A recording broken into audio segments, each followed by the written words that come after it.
আমরা এখন দার্জিলিংয়ের রক গার্ডেনে ঘুরছি। দার্জিলিংয়ের রক গার্ডেনে আমরা আগের বারে যখন গেছিলাম তখন কিন্তু যাইনি, রাস্তাটা অনেক খাড়াই বলে। কিন্তু এবারে ভাবলাম সবাই যখন যাচ্ছে যাই একটু।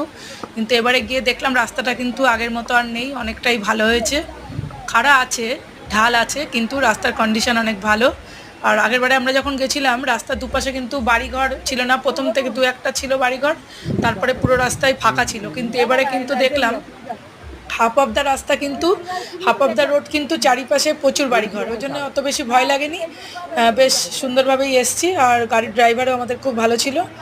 আর রক গার্ডেনটা বেশ, আমি যখন নিচে এসছি আমাদের এত ভালো লাগলো, মানে চারিদিকে গ্রিনারি ভীষণ, চারিদিকে ফুল গাছ, স্থানীয় সব লোকেরা আর মালি যারা আছে, যারা রক গার্ডেন দেখাশুনো করছে, তারা চারিদিকে ফুল গাছ লাগাচ্ছে, এত সুন্দর।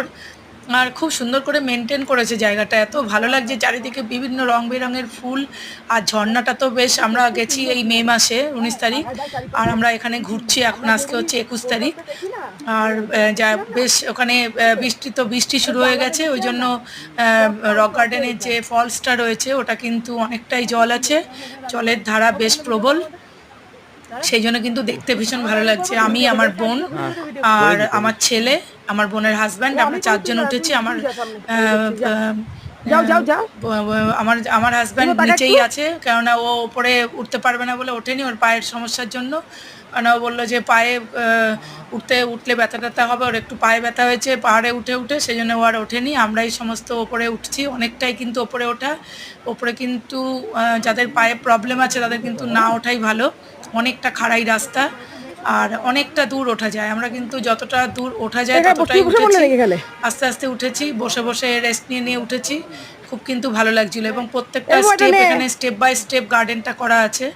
আর যে ঝর্ণাটা রয়েছে সেটাও কিন্তু স্টেপ বাই স্টেপ সেখানে সাজানো হয়েছে খুব সুন্দর করে। তা আমরা খুব সুন্দরভাবে আস্তে আস্তে উঠছি, খুব ভালো লাগছে জায়গাটা। আপনারা যদি দার্জিলিংয়ে আসেন অবশ্যই কিন্তু রক গার্ডেন সবাই যায়, তাও আমি আবারও বলছি যারা আসবেন তারা কিন্তু একবার রক গার্ডেনে আসবেন। এই জায়গাটা কিন্তু ভীষণ, দার্জিলিংয়ের সবচেয়ে বেশি ইন্টারেস্টিং কিন্তু এই রক গার্ডেন, খুব ভালো লাগলো আমাদের। আর এরপরে আমরা আমাদের আজকের যে সাইট সিন ছিল তার ভিতরে এই রক গার্ডেনই সবার লাস্টেই ছিল। মোটামুটি আমরা 3টের ভিতরে এখানে ঢুকে গেছি, 1 ঘন্টাখানেক ঘুরে আমরা 4টের ভিতরে হোটেলে পৌঁছে গেছি। আর রক গার্ডেনে এলে একটু দিন থাকতে থাকতেই আসবেন, বেশি রাত করা উচিত নয় যেহেতু পাহাড়ি রাস্তা, সেই জন্য কিন্তু একটু দিন থাকতে থাকতে আসাই উচিত। তাহলে আমার এই ভিডিওটা ভালো লাগলে আমার ভিডিও